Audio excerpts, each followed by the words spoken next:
Oh, that's way too short, Andrew. I was hoping that you would do the entire movement. As is your right as a dotted brev supporter back during the orchestration challenge. Yeah, I mean, you have just been a generally very supportive person, and and very patient. As I recall, you might have been one of my crowd who was saying, "Look, don't worry, like just take your time, just so that like you can be the best at it." And I really appreciate that. Thanks so much. So yeah, but we've got this. This is movement two, and it accidentally got stuck in the movement one category of scores. The way that this dotted brev sequence is all planned out, I was going to do all the movement one scores in a row and then all the movement two scores, but your score sort of slipped back in the roster a little ways. So don't worry. There are going to be some more movement one scores coming up. I think about another half dozen, and then the last 4 or 5 scores are all going to be movement two scores. And there are just a bunch of really really great interpretations in amongst that handful of entries, including one which is done as like a British style brass band, which I can't wait to dig into that one. So look, looking back at the beginning here, just to kind of tick a couple boxes here. You've got fully chromatic horns, right? Just like the modern F horn. First and second, third and fourth, you have them in the correct positions and so on harmonically, and these little snippets of chorale. You have trumpets in C. These seem to be fully chromatic as well. Then alto, trombone, tenor trombone. You might as well just have this as just trombones, right? I guess going up for this high A flat, that's a better note on alto than it is on tenor, but it's certainly possible on either. Bass trombone and tuba, right? So tuba wasn't around in the late classical, early romantic era. They had the the ophicleide. I don't think you would want in this score. Yeah, it's just because everything's light and quick, and it's kind of the opposite of that sound. All right, so this is kind of what you might call like neo-romantic, right? But you definitely you go for a kind of a classical feeling here. So I'm going to just completely play fair with this. I mean, there's a lot about this that needs a lot of work. So just warning you in advance. However, that's not to say that everything is hopeless or anything like that. It's just there's a few things maybe you didn't quite absorb all of my cautions. I think I had a video of like pitfalls or something like that, and I talked about a few of the problems that you might run into. Now, having said that, you're not going allegro vivace. You're really going more like allegro mon troppo, right? So 120. It's kind of a very it's almost allegro moderato. It's not all that fast. So, some of the really challenging things that you have coming up here, not quite as unreasonable, but still, not the most comfortable thing to play. And there are other, excuse me, possible strategies that you might have used. Okay, so all right, so let's just jump back to the beginning here and talk about a few of these evaluation criteria. So the first one is, do the shifts of dynamics and registers imply contrasts of texture, right? And here, that is exactly what you do. We've got horns and strings, bum bum bum, answered by the double reeds, bum bum ba bum bum, and then da da dum, and then you answer that with flute and clarinet, ba ba da ba bum. And then I love this middle strings, answered by just first or principal. Well, I know here you have second flute. I would say like that would be better off. They'd be better off just sticking with first flute. But I will say one thing here, and that is you have an enclosure of flute in between clarinet and bassoon, and the flute is just going to disappear, even if everybody's playing really softly, pianissimo and everything else. It's just very, very risky for the flute in there. But you could leave it, but I'm just warning you, you'll be sorry. Oh, but maybe like the flute could be marked up to mezzo piano, right, or piano, and just a little bit more weight in there. Okay, so all right, this just to warn you, Andrew. I mean, you've been waiting for a long time for this, but since we've only got like 1.25 screens of material here, this is not going to be the longest evaluation. So, but I will try to give every little part its due. I'm not going to go on and on and on with different aspects of scoring and different questions of balance and instrumentation and everything like that, because I think a lot of that. Okay. But it's just like, how much of this is feasible, how much of it is workable, how much does it, does it feel right on the page? All right. So,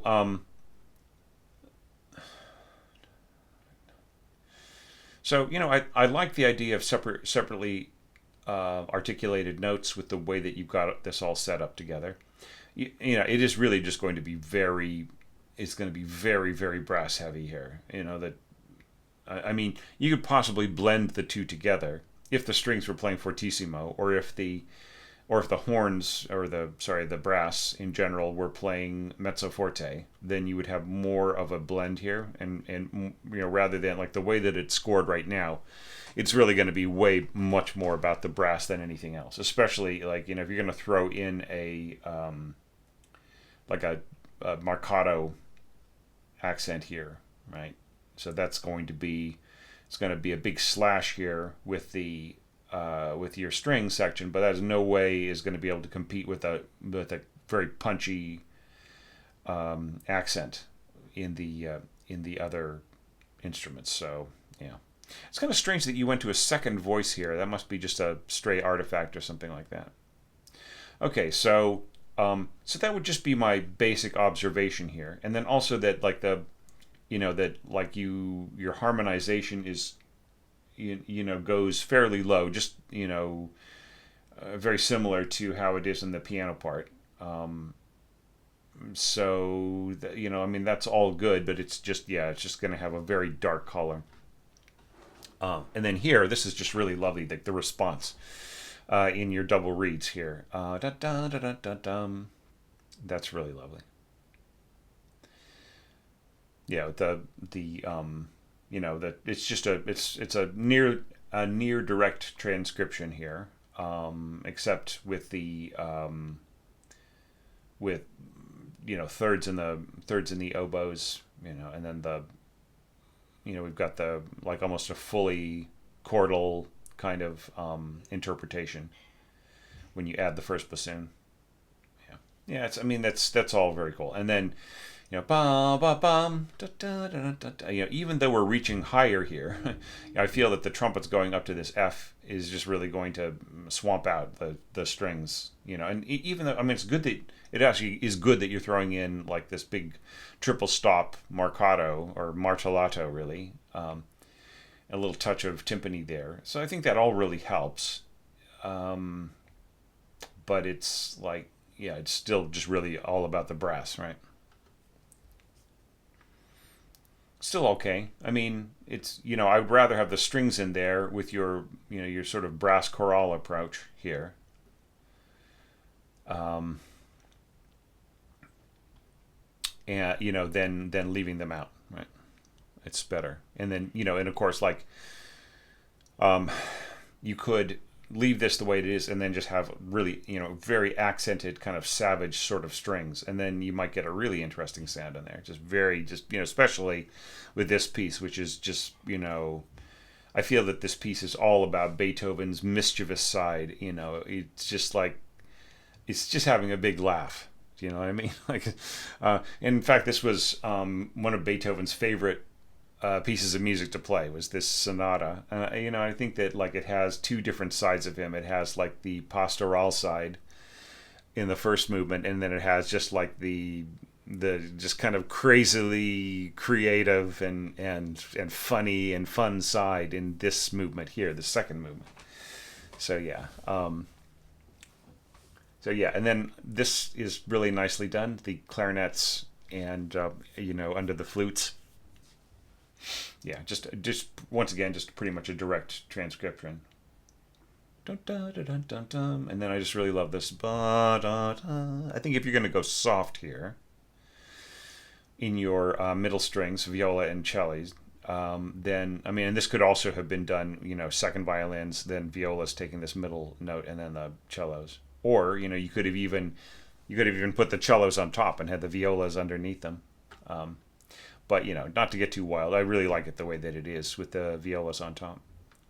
Okay, you could have gone meno here, right? Just a little bit, like I have in the evaluation criteria, moment of restraint worth preserving. So in other words, and this is something that you hear in the piano performance. Like the most pianists or many pianists slow this just down. Just these 2 bars down, just a teeny bit. They're going da da dum ba ba ba da ba bum da da da ba ba da da da da da da da ba ba da da da da. As I'm saying. So it's just a little bit. It's like just a moment of like, what am I doing? And then the answer is going hell bent for leather, right? Just straight into this cascade of 16th notes. Okay. All right, so that's just one little suggestion that I could make. Meno and then a tempo right on the, right on the pickup into the 8th going into the next bar.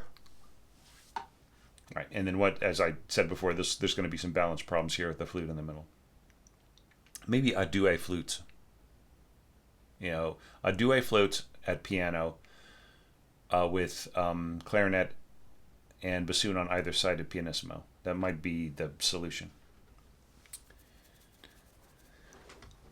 Okay, and then just a few observations. You do that. You make an effort to dovetail. Your dovetailing should be 16ths rather than 8ths.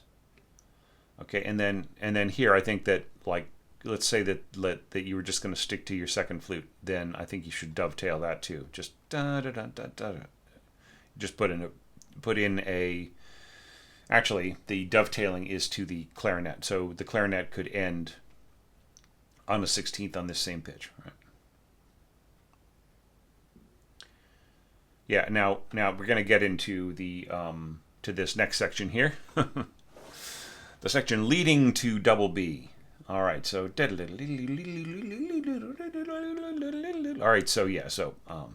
all right, so Andrew, so did you watch the Pitfalls video? So because this was one of them, a direct transcription of this really fast stuff might not be feasible. Now, as I mentioned before, maybe at 120, it's a little bit more feasible. But it's still really, this would take a lot of practice, I think, by your string players to get down your violinists. And then also just like the, tui, tui, tui, tui, tui, tui, tui, tui, tui, tui. It's just like asking everybody to be just absolutely perfectly on the money, just to really, really get this down perfectly. It's just what a task. Do you know what I mean? So like what you've scored here is just, I feel, is very demanding and virtuosic. Now, that's not to say that I haven't seen things challenging like this in symphonic repertoire, because I have, but I'm just saying, like, should you ask this? Like, how much chance does this give your piece of being performed like this right in here, and like this right in here? Do you know what I mean? Just,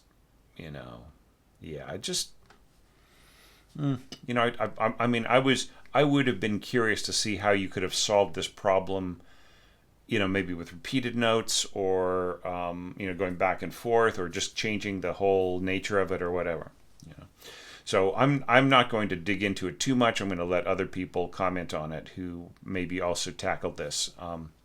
Okay, But just like looking at the rest of it, though, I really do like what you've got going on in the accompaniment part. I think that that's really really strong.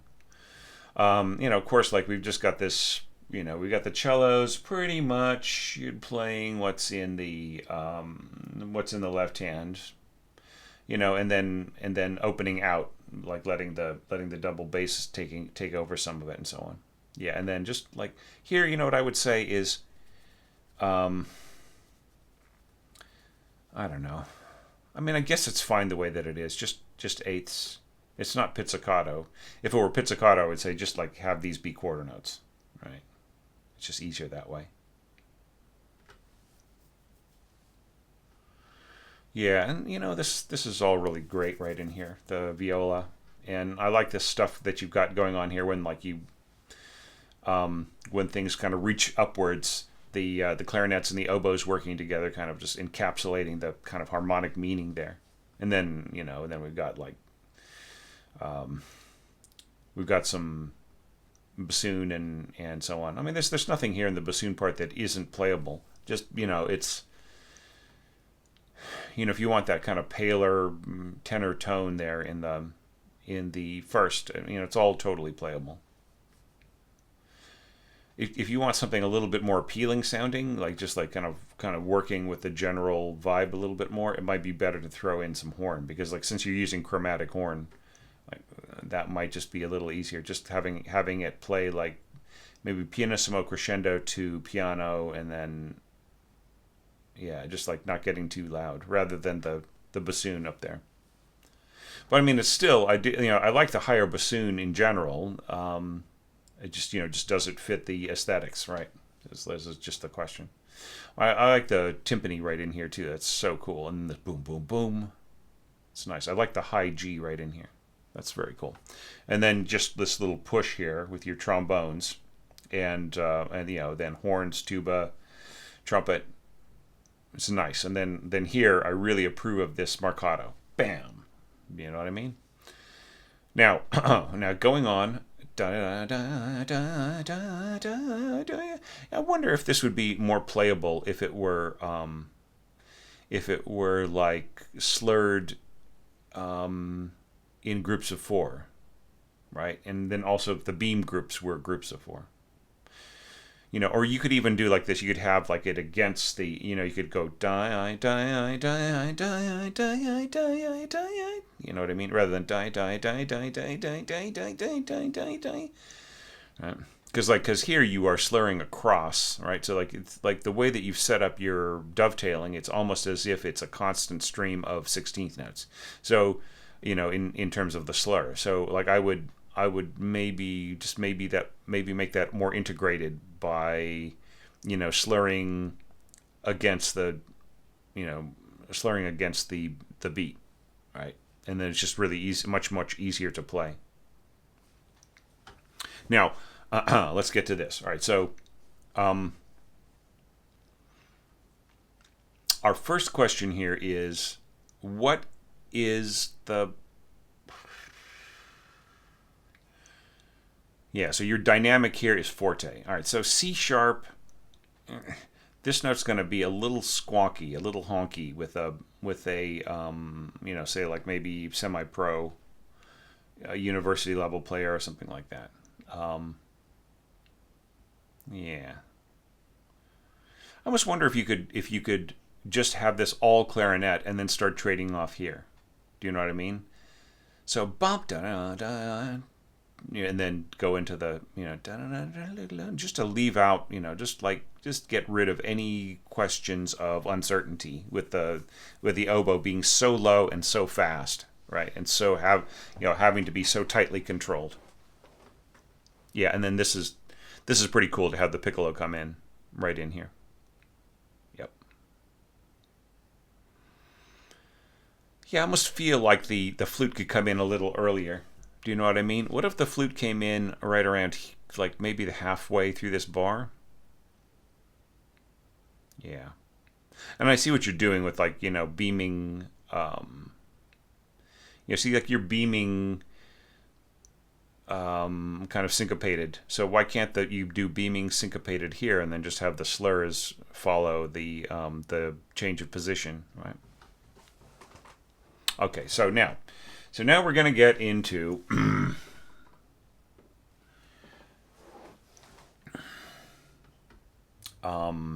this next part here. Okay, all right. So I know very few players who can, section players who do pizzicato this fast on 16th notes. Actually, I've seen some horror stories of contemporary symposiums where students bring their pieces to be read, and the student is, maybe is a guitarist, so that they think they understand about pizzicato, but it's a really different thing.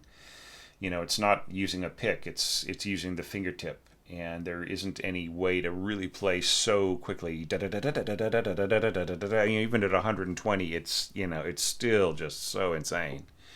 What if instead of this, you got the essence of the pizzicato by going bump, bump, bump, bump, bump, just do the eighth notes. Just like let go of the whole idea of the 16ths. Go bump, bump, bump, bump, bump, bump, bump, bump, and don't try to fill in the space in between with another string player.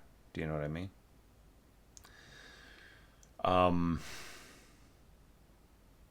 Or to try to go pluck, pluck, and then the other instrument go pluck, pluck, pluck, pluck, pluck, pluck, pluck, pluck, pluck, pluck, pluck, pluck, pluck, pluck. About the most that I would want to do is go pluck, pluck, pluck, pluck, pluck, pluck, pluck, pluck, pluck, pluck, pluck, pluck. I think that would be the safest, right?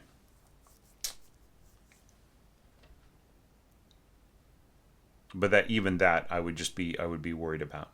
But like that would be the most that I would try to do in a row is pluck, pluck, pluck, pluck, pluck, pluck, pluck, pluck, pluck, pluck, pluck, pluck, and maybe you could go, like do the opposites, like da da da da da da da da da. With the other, just the other instrument coming in here and going, going pluck, pluck, so that you get all four notes pizzicato. But maybe you don't even need that, like this plucking sound is going to be behind your flute family, right? And then, your middle wins. So maybe maybe you just need a touch of pizzicato in here rather than just all four notes, which I think is just hell on the fingertips. Yeah, so just like I would say 3 in a row, and then just leave a space if at the very most. But probably much more easy to play is just to play play every other note, right? This is all okay. This is a situation where like this kind of beaming is insane. I would split the beam here, and then I would say so like beam across the rest is fine. So just do it in groups of 16ths. And the same thing here and there, right? This is just, I don't know, this bugs me. This whole kind of syncopated beam thing. Anyway. All right, so let me see. I might be having, okay, sorry, this just does not want to cooperate. All right. All right, and then it just kind of continues on in this way. So no, and here we're getting into places where you have clarinets dovetailing into flute and so on. And I mean, in a situation where everything is just so stripped down, maybe the flute's got a little bit of a chance here. Do you know what I mean? But I mean, there's so many other instruments that could do it better. But I mean, okay, I guess.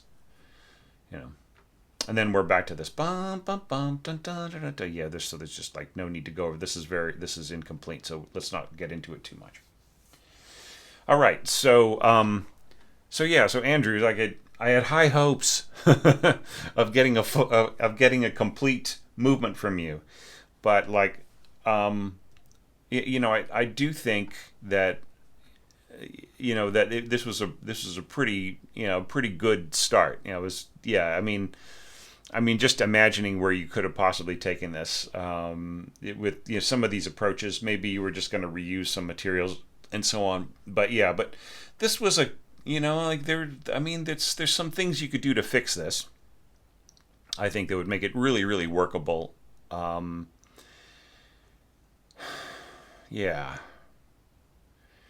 Da da da and then yeah. I mean that's a workable dovetailing. But don't do this. Don't do these full measure beams. So I mean, nice work. So just like,